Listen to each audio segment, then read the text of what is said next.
हैदराबाद में deputy commissioner ज़ैनुल-आबदीन Memon और SSP Hyderabad Shahzeb चाचर की हिदायत पर ज़िला इंतज़ामिया और पुलिस की इश्तराक से पेशावर भीख मंदी के खिलाफ एक बड़े पैमाने पर ऑपरेशन कामयाबी से मुकम्मल किया गया।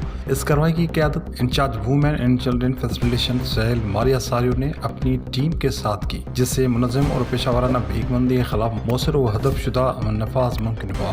कार्रवाई के दौरान अहम इक़दाम अमल में लाए गए थे, जिसमें 100 से ज़ायद पेशावर भिखारी गिरफ्तार और PS Hussainabad, PS GOR, PS Cantt, PS Bhittai Nagar और women and children protection section मुंतकिल किए गए। ऑपरेशन के दौरान शनाख्तशुदा कमज़ोर बच्चों को वन स्टॉप प्रोटेक्शन सेंटर के चिल्ड्रन फैसिलिटेशन यूनिट में मुंतकिल किया गया, जहाँ उन्हें महफूज पनाहगाह और बहाली की सहूलियत फराहम की गई।